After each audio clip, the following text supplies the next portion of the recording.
testifies and said, hey, I was involved in this and involved in that, they could prosecute him. I didn't know that until yesterday he was involved in this scenario.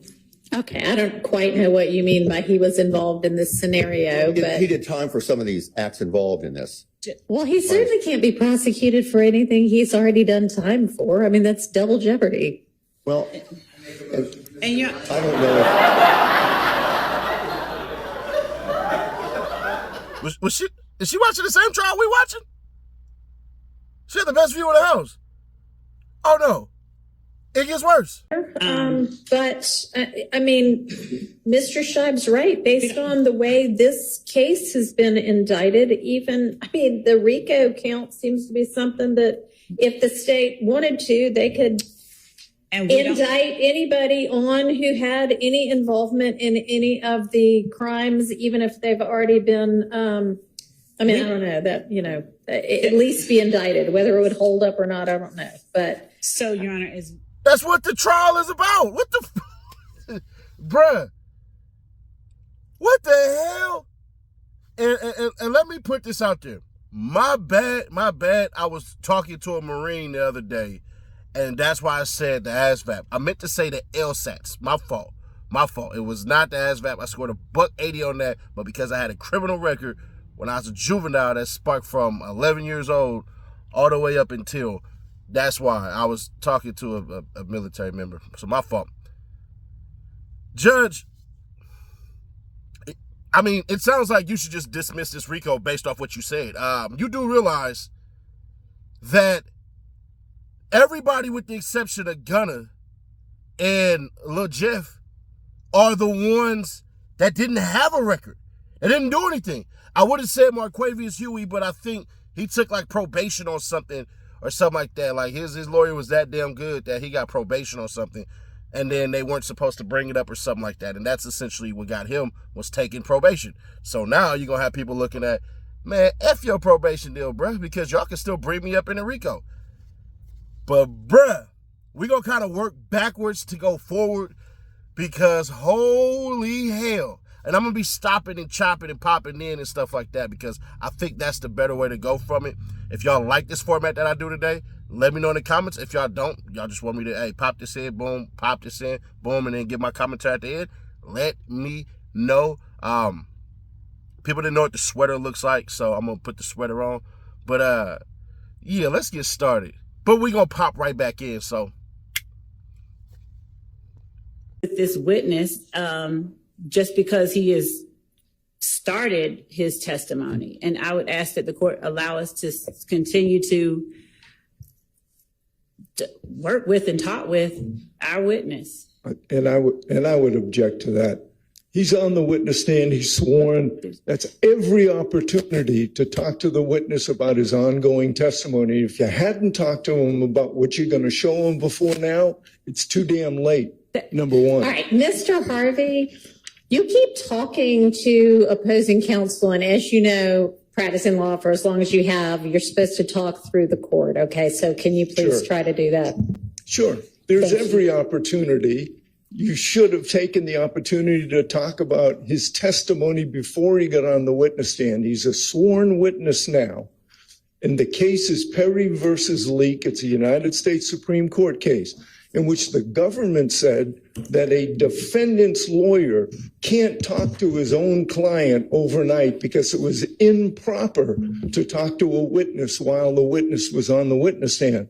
And the U.S. Supreme Court said, yeah, that's the rule, except for the Sixth Amendment allows a defense lawyer to talk to his own client overnight. So I object to the state or anybody for the state talking to this witness or any witness while they are on the witness stand and testifying. All right, so I don't think that the case actually limited it just to defense attorneys and defense counsel. That was the reasoning in that case. But, you know, Ms. Love, I mean, be aware that if you talk to him about something overnight, they're going to get up on cross and ask exactly what y'all talked about. That's fine, and I understand that. And Your Honor, that's fine. And if there's additional case law on any of this, I know that in the morning we're going to be bringing up, we're going to be briefing the court on some other things. Okay. I'll bring it to the courts. All right. Thank you, Mr. Sprinkle. Basically, you should already prepped your witness. You should already talk to him. It shouldn't really be anything. Nothing at all. It sounds like, to me, what you're trying to do is kind of put him in there. We don't trust you. We like Future and Metro Boomin. We still don't trust you. So there's no way in hell that we're going to believe that. Y'all had a freaking cop listening to Caleb Bumpus' testimony just so he can counteract her testimony while he was in there. He wasn't even supposed to be in there. So if y'all can't even get that right, how in the hell we going to trust you? And then on top of that, she said, well, they can talk to you about what y'all talked about. Miss Love gonna say, that's fine. No shit. All she gotta do is say, don't tell them about this part right here. You think that dude gonna sit up there and defy Miss Love? Miss Love is like 2 feet taller than Buddy. She gonna hit his ass with the cane choke slam. So, nah, bruh. There's no way on God's green earth we gonna believe no damn Miss Love when it comes to that. And Harvey... what did I tell y'all? I said, bro, Bruce Harvey is going to be the one to get warned about contempt of court. I swear to goodness. I can see this shit from... She don't like him because he the OG. He got a law named after him. The Harvey rule. Which means if we're all in a group and we all getting tried, if I make an objection, it goes one for all and all for one. So, you had that going. But the judge says something, and I want y'all to hear this. It actually reminds me, so when Ms. Smith was on the stand, and I may have heard it wrong, but I think that she said that, of course I know this because the trial's been on, live stream.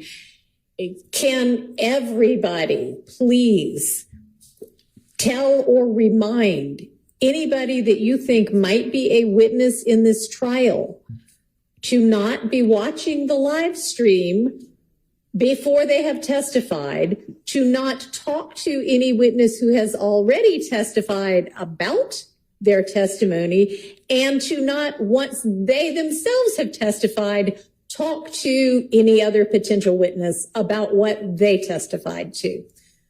Y'all all know that, but not every lay person knows that. So just remind all of your potential witnesses not to be doing that. Your Honor, I just want to point out that we beg, we admonish, all of that. And I've heard people say, it's everywhere. What am I supposed to? I'm like, turn it off. Correct. But, yeah, no, I know. I'm just saying, to the extent y'all can try to control that, please do.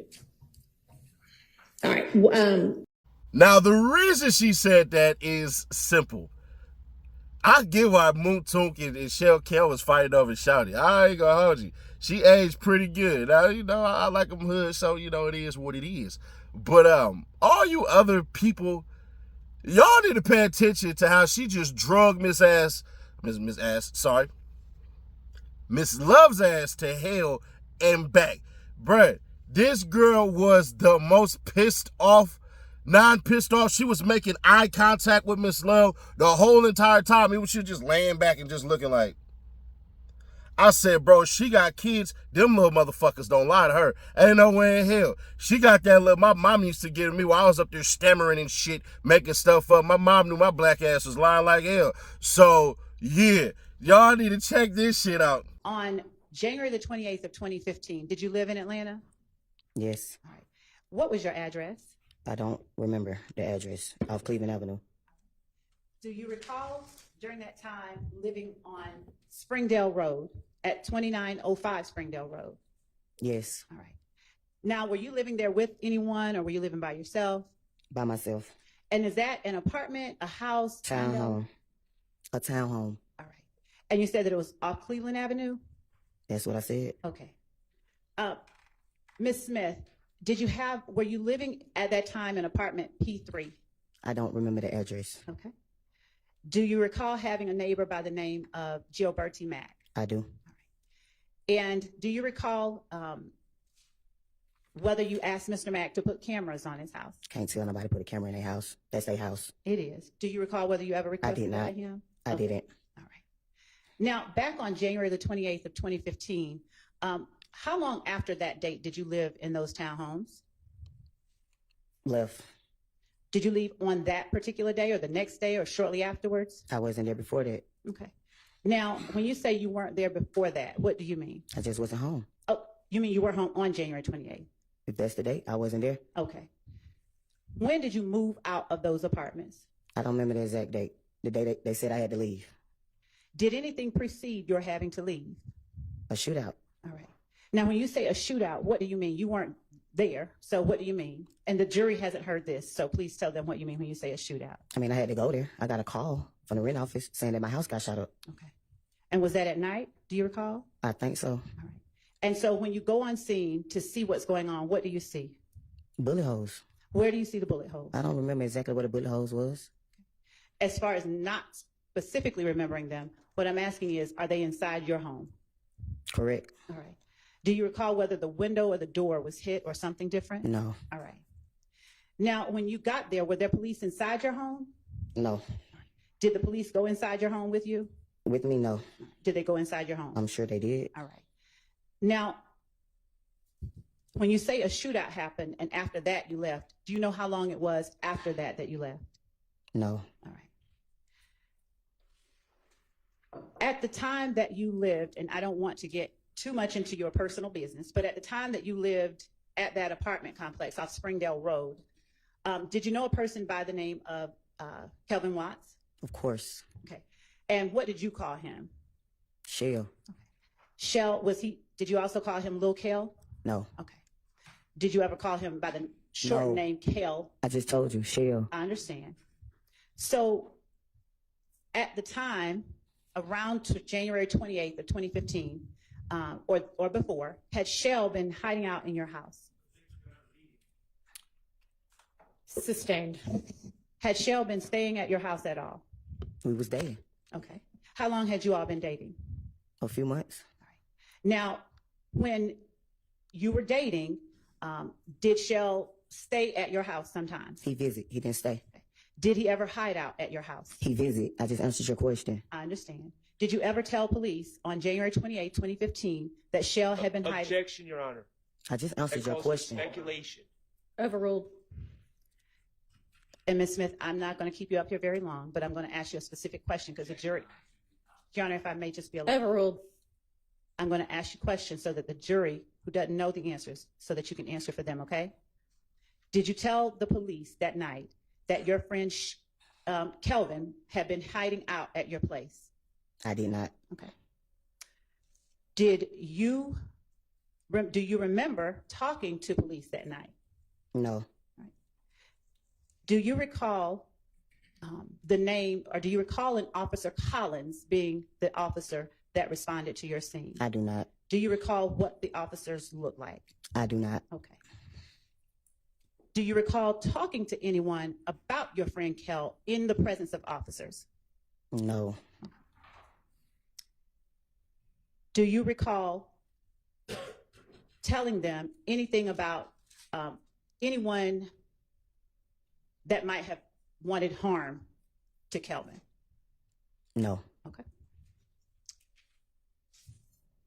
How long do you recall, if you recall at all, the police being on scene? I don't know. All right. I wasn't there. Were you there when you got called and you came out? When I got there, nobody was there. Okay. So you don't, Next day, I went down the next day. They said I had to come the next day. You said when I got home, they wasn't there when I got home. so the night that the rent office called you, it's your testimony? The rent office just, I know the person. She called me and told me. The next door neighbor called and told me my house got shot up. And what was the name of the next door neighbor? Just called his name. Gregory, whatever his name is. Joe Birdie Mac? I know him as Gio. Okay. So when Gio called you, it was that night that your house had just gotten shot up? A few people called me. It wasn't a secret. All right. And did you arrive on scene that night? Did you get back to your house that night? I came, nobody was there. Okay. Do you know about how long after you called, or you recall that you came back to your house? No, I do not.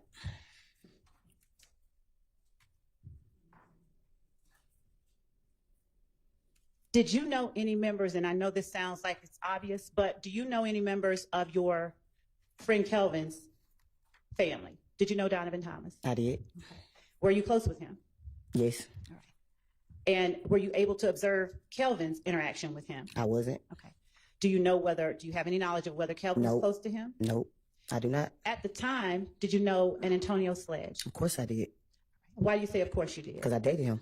All right. Were you dating him at the same time you were dating I wasn't. Kelvin? How long before your house got shot up did you stop dating Antonio Sledge? A couple of months, the same time I just told you when I started dating Kevin. Okay. And what did you call Antonio Sledge? Monktoon. Monktoon? Yeah, All right. How long had you known Monktoon by that time? been on Monktoon since I was like 15, 16 years old. Okay. How long had you known Kel or Shell Kel at that time? Not that long. Okay. Now, at what point do you now recall speaking to the police at all about shooting at your house?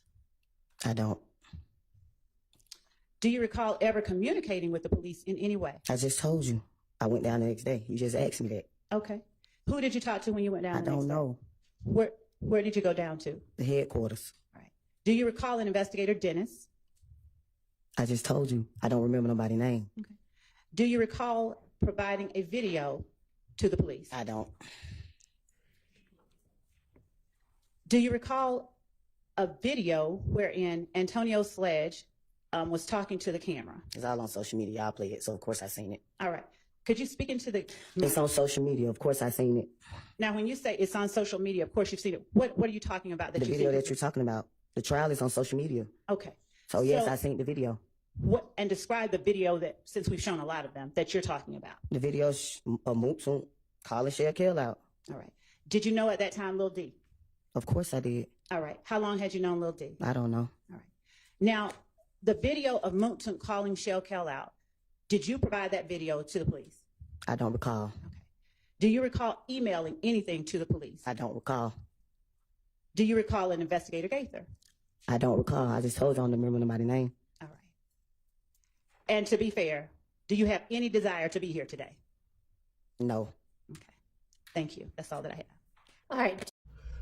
To the youngins, this phone call abso-freaking-lutely details the reason why y'all need to be aware of y'all surroundings, because if this wasn't the most stupidest shit I ever heard of in my life, check this shit out.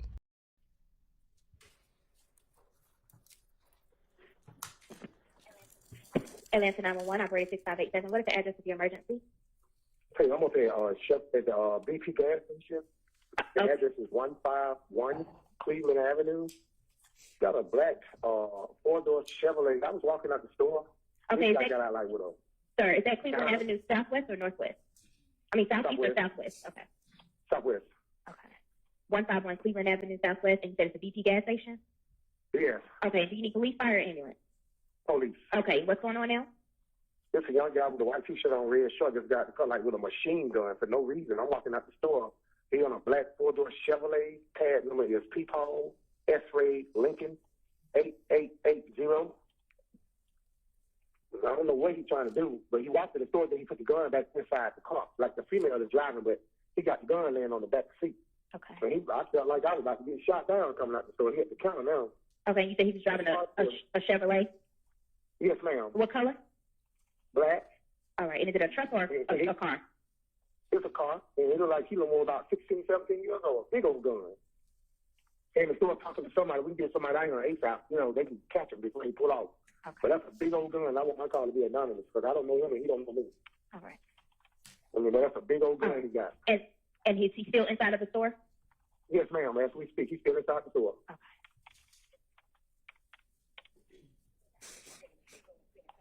All right, and the machine gun is still inside of the car?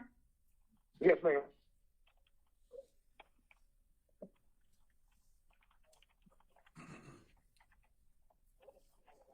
All right, and what does the female look like?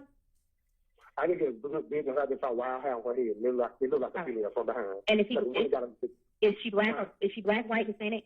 both of them black. Okay. So he like he about to walk in the store with it. He goes sticking it down in his shorts and stuff. Then He saw me when I turned around. He jumped in the back seat and put legs down on the back seat.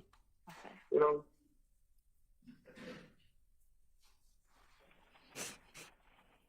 All right. Hold on 1 second, sir.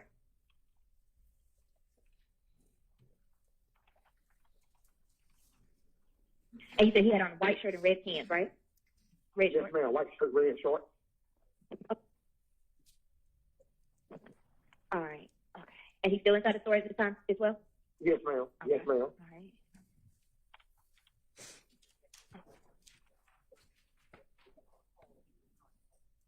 And you said when he saw you, he put the gun in the backseat of the car, but at first he was sticking it in his pants, like he was taking it inside the car. Right.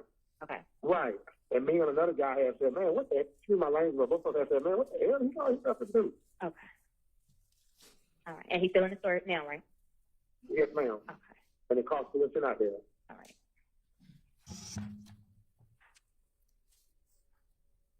What is the female doing? Is she just sitting in the car? She just sitting on the wheel, yes. I don't know whether it's a machine gun or a chopper, but whatever, they have a big old banana clip on it. Okay. And you said he looked about 16 or 17 years old? Hello, sir. Hello, sir. I don't know if Max Shard ever shot a gun, so they question a ballistics expert and all this shit and everything like that. And if you ever shot a gun, like you ever been to a gun range, I'm just gonna assume people been to a gun range, you know the shells just pop out and they go anywhere. That's why they put glasses on your face, because the way in which the shell comes out is not all the time the same thing. So there's that. We had some cops freaking testifying and stuff. It's to the point where Shark caught the one. It was a white cop who clearly didn't want to be there, who clearly didn't work out as a cop, because his ass had like 3 jobs after he left the force. His dumb ass did such a thorough investigation that they tried to save his ass. That Miss Love tried to double back. No, not Miss Love. Miss Hilton tried to double back because Shannon got shot at, and I guess the nigga fast as hell because he outran some bullets and just got grazed on the back. Yeah, shout out to him, bro. You should have stuck with football or baseball. Baseball would have been hard for you, bro. You'd have got on base. You could have stole like you was stealing in the streets, allegedly. Just joking.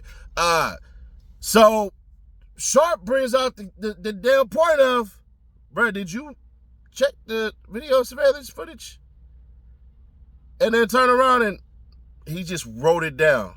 And then they brought it back up like, Miss Hilton was like, basically, it wasn't no damn footage. And then he basically was like, well, and I'm just like, bruh, he brought in multiple goddamn reports from his whole entire year, which means I think when Miss Love see that shit, she was like, oh, we're just gonna go ahead and, yeah, screw all this over. Bruh,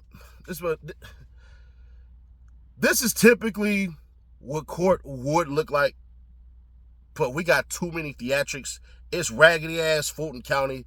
It's some raggedy-ass DAs. The judge seemed to... She over her skis right now. This is what it sounds like, bro. The judge is literally directing the place. Now, some could say, you know, she's not supposed to be doing that, but she's really moving it along. She's really moving along. She got on their ass a couple of times, basically by repeating the same shit, and was basically like, let's move along. I don't think she's going to make it with her mind intact. I think she's going to start raising her voice. I think it's only a matter of time till she starts snapping, till we can kind of see it, because it's cracking. That foundation, that little bit of comedic stoicism that she has, bruh, that shit is falling right now, ain't it? We are going to have Detective Sprinkle come in, and he's going to testify to some shit that he saw, some reports that he read, and basically how he's the quarterback and teaches cops how to do their job and all this stuff. That's what his testimony basically was leading to, and how he got his job and whatever ass he had to kiss, because in order to get up in the game, you got to kiss ass like this clip here. Probation for a long period of time. And so I'm going to put that out there. That's it. All righty. Well, Mr. Shibe has been a defense attorney for more years than probably he can count anymore.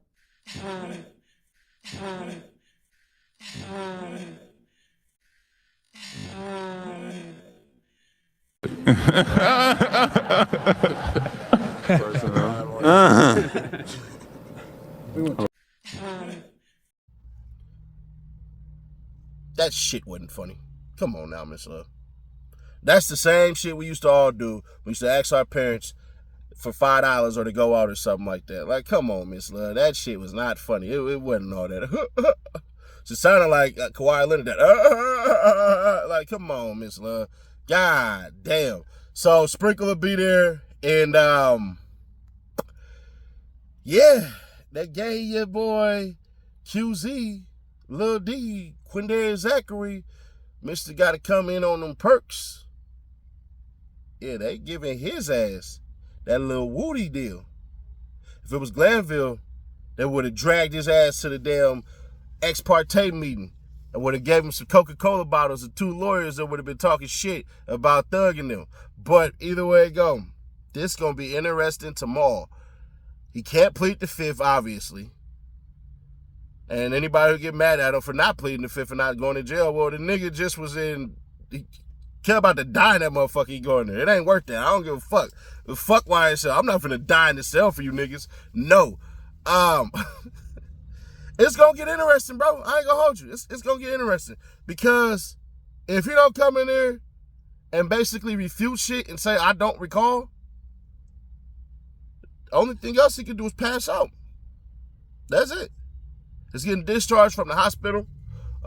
Technically, I mean, allegedly got discharged from the hospital today, so we'll see how all that shit goes. But in my humble opinion, he better hit a whole bunch of I don't recalls. And if you are 20v1, y'all need to find that girl and bring her ass up there. I ain't gonna hold you. Y'all need to bring her ass. I want to see that woman on 20v1 shit. Reach out to me. I'll jump in on there. You feel what I'm saying? But honestly, nah, this is supposed to be I don't want to say the home run ball because we still got a whole lot of witnesses to go, but this is supposed to be one of the individuals that basically brings this shit down. Let's just be fair. His testimony is supposed to be worse than anybody's testimony. Just as bad as DK's testimony, Mondo. But we'll see, bruh. I don't know. I ain't read nothing. I don't want to read nothing. I'd rather just react to it in real time because at the end of the day, that's the best time. So we'll see. I'm going to try to make court tomorrow. So if y'all see me in there, y'all see me in there. Other than that, man, share to keep your people aware. Subscribe to our bell, stay notified. We are 9K away from that $1,000 giveaway. So if you ain't subscribed, subscribe now to get involved. It's just a chance to win. Like, you ain't doing shit. The chance to win is simple. Leave a comment whether you agree, disagree with what I'm saying and all that shit and everything like that. Obviously be a subscriber and share. That's it. That's all you got to do. We go up hundreds of subscribers a day. Sometimes YouTube will purge some. So sometimes you'll see it pop up. Oh, 191. Oh, 190. And somebody just inbox me like, bro, they say you had 191. I just seen it. Not saying you had 190. YouTube does that because some people have been cheating the system, but we get it out the mud over here. I'll catch you on the next one.